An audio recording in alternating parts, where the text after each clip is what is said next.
I think my career as an artist kind of really kicked off while I was in hospital in Toronto after I was diagnosed with end-stage renal failure. Offered me the use of an empty room in the hospital as a studio while I was there on dialysis. And during that time, I created a mural called Recovery at the age of 19. Basically, I had just averted a near-death experience. It was very, very close. I was end-stage renal failure. It sounds ominous because it is. It's the end. You know, another week or so, if I had gone another week or so before being admitted, I probably wouldn't be here talking to you now. I had a transplant from my brother back on October 17, 1979 at Victoria General in Halifax, which sustained me for over 34 years, which is a record in Saskatchewan.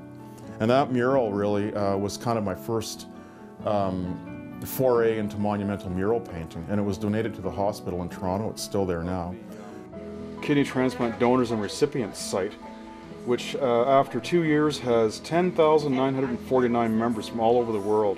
Actually, it's the masthead for a Facebook page that I founded a couple years ago called Kidney Transplant Donors and Recipients. It's a peer-to-peer support group for kidney patients, donors, recipients, their families, and support people. Well, I'll run into a problem or an issue, I'll post a question on here, and you'll literally have like 300 or 400 responses within a day or so from other people who have already been down that road and share their personal experiences.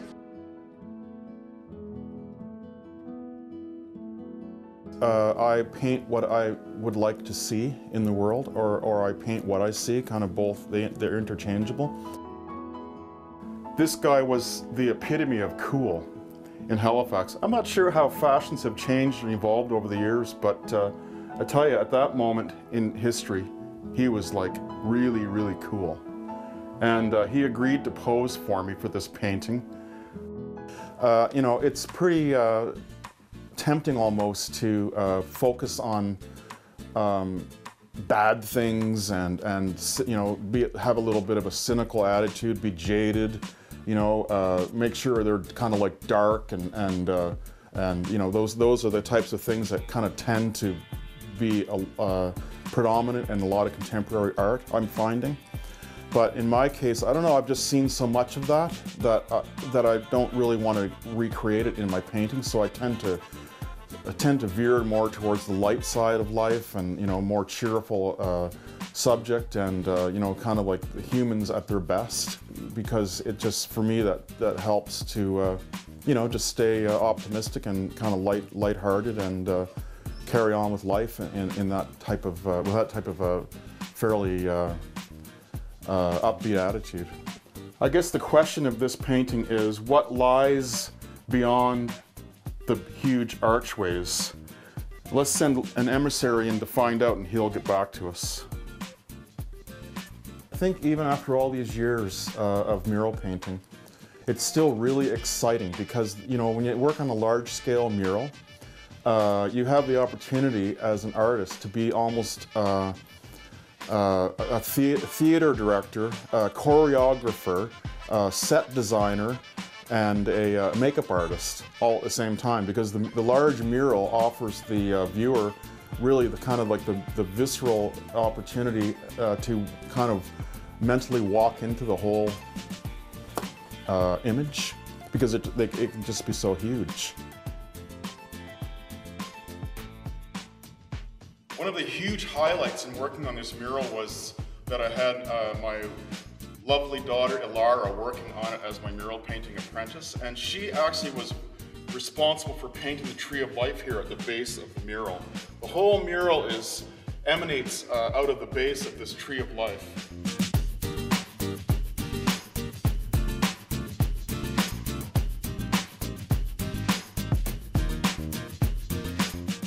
I think the first major impact was over a period of a couple of years. My attention span just started getting more and more compromised.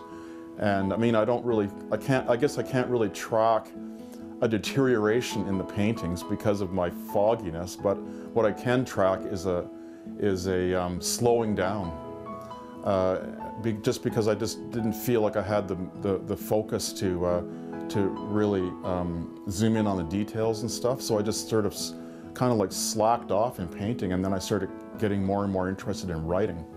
It just seemed like writing is something you can at least do sketchily, even if you are kind of foggy-headed. In my case, when I was 19, I had gone for years and years of slowly declining health without even realizing it. The insidious thing about kidney failure is that it affects your mind as well as your body, because the toxins build up in your system. And so as you're getting sicker and sicker, your mind is getting duller and duller. So you're less and less acute and less mentally capable of even assessing that you're so sick. That's what's so insidious about it. Over the course of the next 5 hours, I was to experience a sort of micro-epiphany. It felt as if I started to crawl out from beneath or from inside a dense gray smog. For the first time in a gruesome eternity of months, I was able to think, I feel clearer. The gray fog is lifting. I kind of kicked and screamed all the way to the hospital. I just did not want to go back on dialysis. It's, 3 days a week tied up to a machine is a big commitment. But finally my doctor convinced me by saying, you'll have to get your blood cleaned up in order to qualify for another transplant. Well, it can be discouraging. Every year around 100 people in Canada die waiting for a kidney while they're on dialysis. There's no guarantees that I'm going to find another donor. I hope to, and knock on wood. There's got to be some wood around here. So I posted this shot just yesterday of my potential live donor. That's just a part of life. I don't really want to be known as the guy with kidney disease, but on the other hand, in the last few years, I've really sort of stepped up and become quite an advocate for kidney health. When we take the blood out, it's coming from one side. The venous blood goes back in at the top because then it's not going through this needle again. All the blood is going in the same direction. Since mid-May, since being on dialysis 3 days a week, with my laptop, I really started cranking it out, and that's how the book, the first copy proofs, were actually finished and published. With all that time on it that I had with my laptop, 12 hours of dedicated me time a week. I don't know, I've always kind of enjoyed writing. There's things you can do with words that you can't do with images, and vice versa. I silently watched as my blood coursed ahead into the clear plastic tube, racing to reach the pristine white filter about the size and shape of a pop can. It's such a big relief to be able to express what you're going through in words. It's kind of hard to do it in images, I think, just because there's so many nuances. The writing was not only cathartic, but also it kind of led me to exploring and owning what I was going through.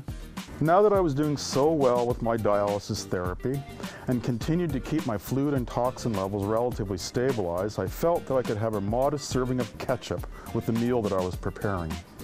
I knew that ketchup is high in potassium and sodium, both lethal substances, but I was heading right away to the dialysis unit, and I felt that it would be just fine to have a little bit.